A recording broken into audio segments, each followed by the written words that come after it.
All right, so we're going to move on to the next set of tools. I don't know where you guys are at, but I need some more artboards so we can have a refresher on how to do artboards. It's this little tool down here. So it's the second from the bottom on the left. And we'll go to this little new artboard tool, and it will make an artboard that's the same proportions as the other ones. So I'm going to add 3 more artboards.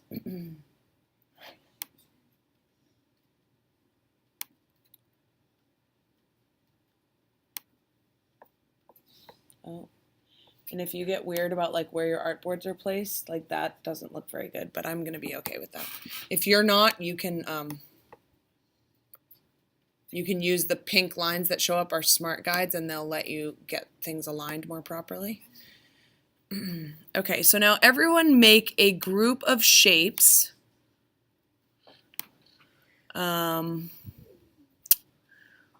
have the same, that are filled with the same color.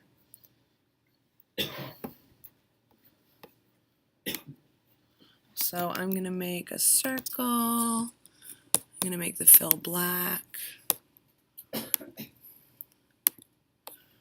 All right. And a rectangle. And make them overlapping.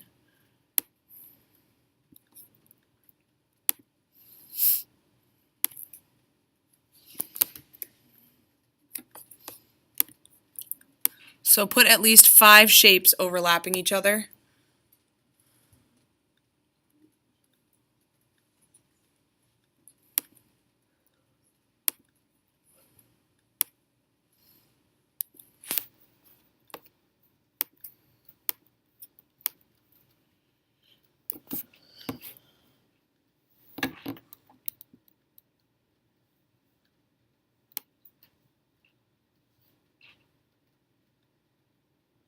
In order to select them all, using just your regular select tool, you can click and drag until it drags over all of them. I'm going to shrink them a little bit so I can fit a couple of these on my page. So I'm holding Shift while I'm shrinking them so they maintain the same proportions.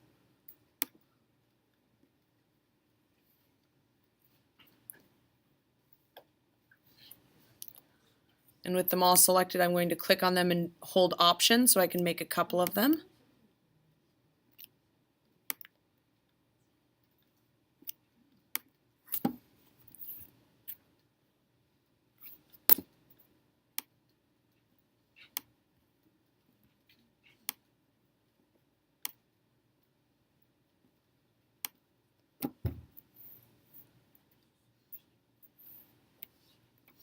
So when you're at a point where you have something sort of like this, it doesn't have to look really anything like this. It's just going to be the shapes. You just have to have the black shapes.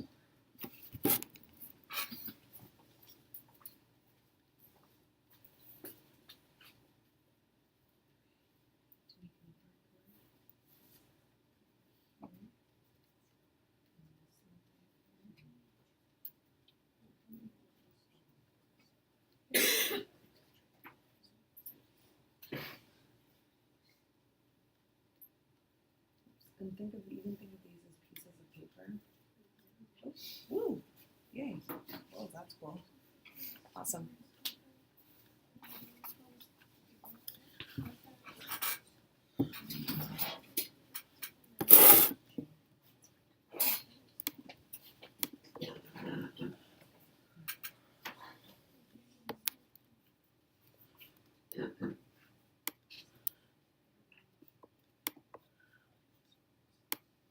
So we're going to open a new window,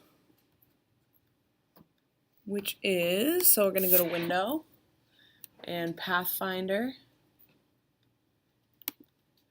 And I'm just going to show you what these different Pathfinders do.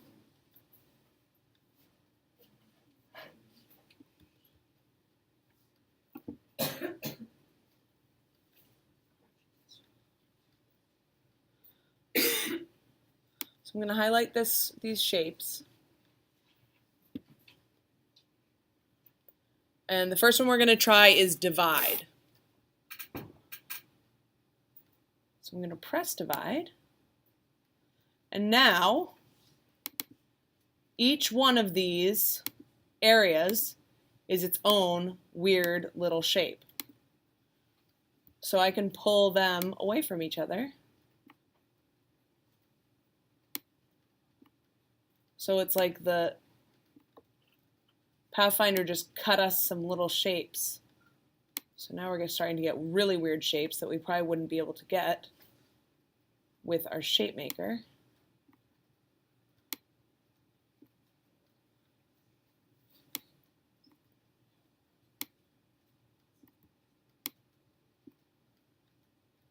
Ooh, it looks cool. This is my favorite one. So to remind myself what this is, I'm going to write divide.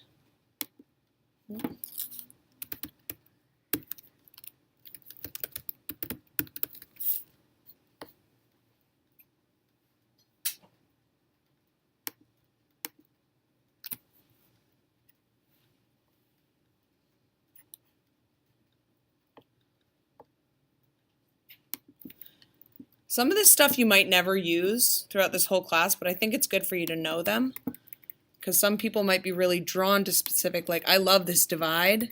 I love using it. I think it makes things look really cool and interesting.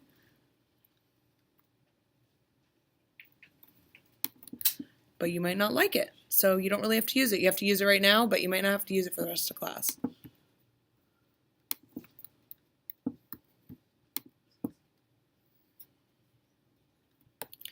So that's divide. When I clicked, this is a specific group that I was working on, so you might notice that this is black and the rest of it's all grayed out, and up here it says group and layer 1. So right now I can't do anything with this other stuff. In order to get back there, I'd press my back arrow until this group is no longer highlighted.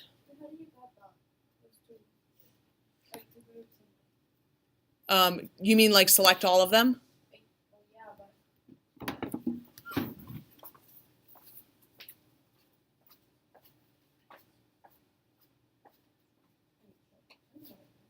Okay.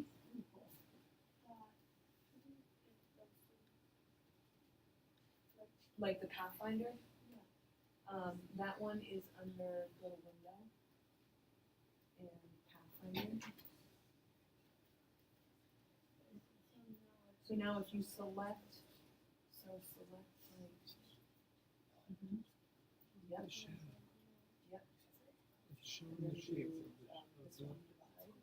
Now each one of those things is a separate piece. Click off of it.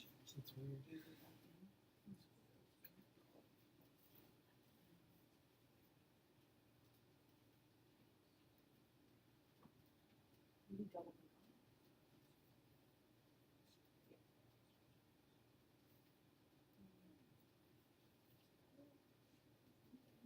it. Whoa. It like way divided it. But definitely divided it.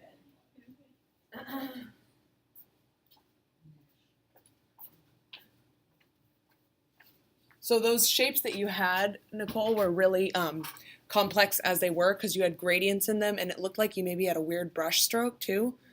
So it just made it more complicated, which is okay. This can get really complicated really fast. Okay, so I selected the next little group of things and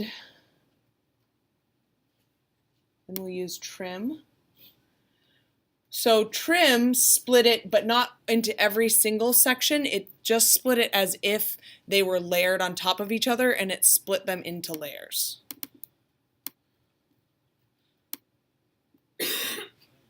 So this is just a little bit less complicated version of divide.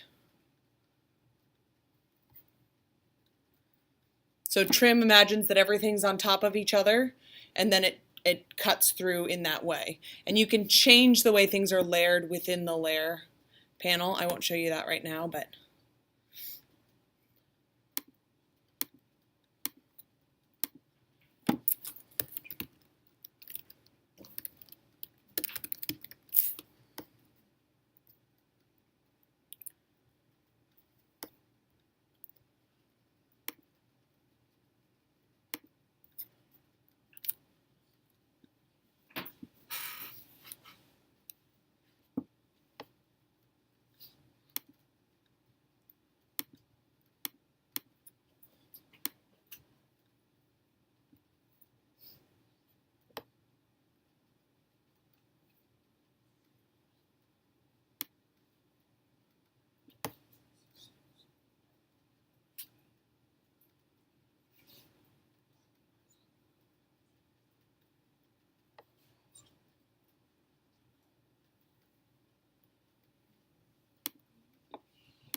in the next group, if you merge is basically like that shape creator that we made last time. So merge is just going to make them all into one. So now this is just one shape. And if I were to change the fill from black to the outline being black, it will just make that outline. So merge just makes one shape out of lots of shapes.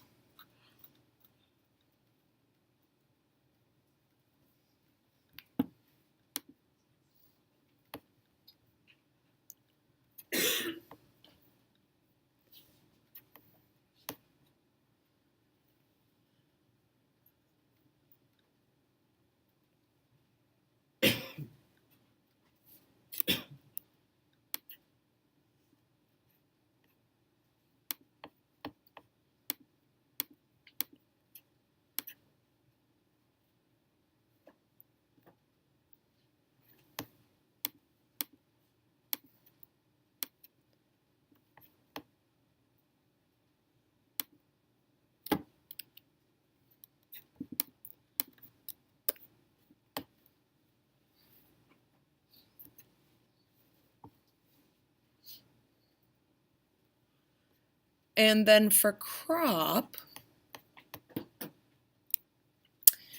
so I'm going to show you crop with this shape, but I'm going to show you another one called like a Swiss cheese crop that might make the crop tool seem a little bit more interesting, like another reason why you might want to use it.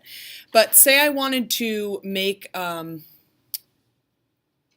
don't know why I would really want to do this. But I'm just trying to show this shape in lots of different ways. So one of the ways that I would want to do that maybe is to crop the outside, or say you're using a picture or you're using a shape and you want to imagine what it would look like on the edge of a poster. You could take, I'm going to take another rectangle and I'm going to imagine that this is what my poster proportions are. I want it to be a square poster. So I want to think of different ways that I might crop this shape to make it interesting. So I'm going to put it over like that, making sure that that is above all the other ones, meaning I made it more recently than those other shapes. So now I'm going to select everything here and press crop. And that crops the rest of these shapes into the proportion of this square. Now we're going to do it as a Swiss cheese. So if you don't have any more room on your artboard, that's fine. You can just go on to a new one. But I'm going to make a bunch of little circles, different sizes.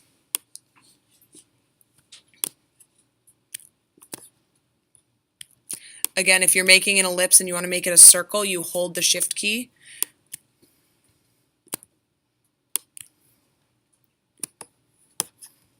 So everybody make a bunch of circles. Make like 10 circles.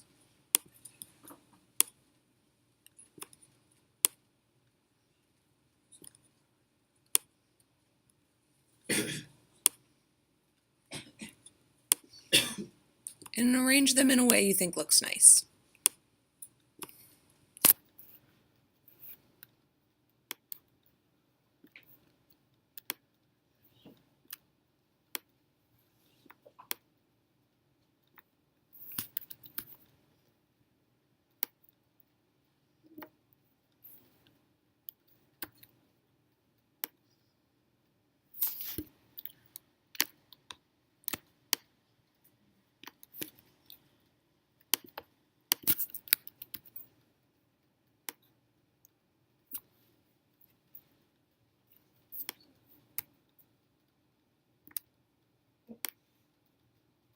Ah.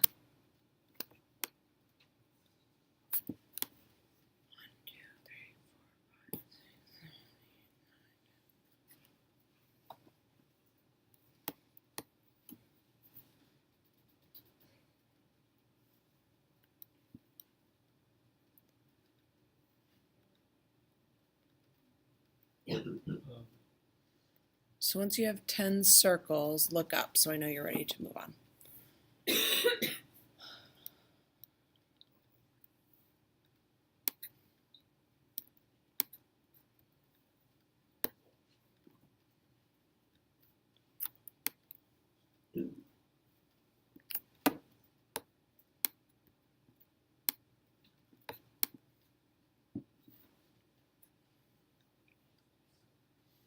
pretty. I see bubbles everywhere.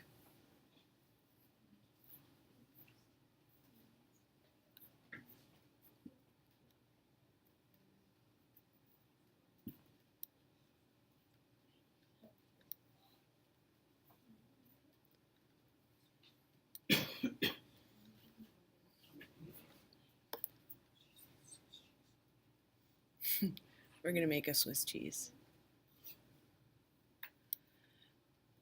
So once you have your 10 circles, or however many circles you have now is okay. Take a rectangle and drag your rectangle so that it sort of crops out, if you imagine, so it doesn't take in all the circles, all of the circles. So see, my rectangle that I'm pulling right now is using like parts of some of the circles. So drag a rectangle over. It's not going to look very good right away.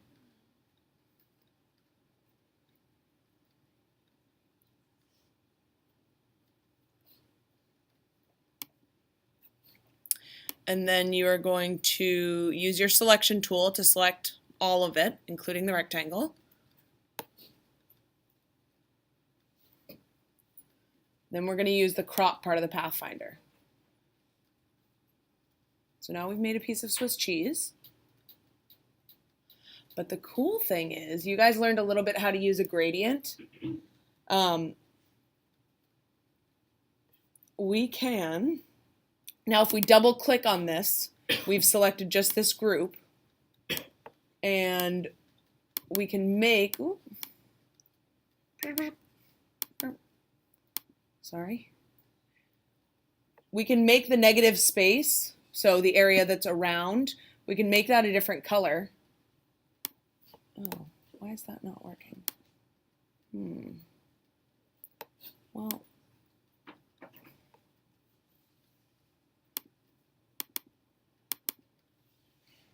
I guess I actually need to work on this a little bit more. There's a way of adding a gradient that goes across all of these bubbles, but for some reason I can't get to it right now. So I guess just play around with the pathfinder for now on 2 artboards. However you want to do it, just do some experiments for the rest of class.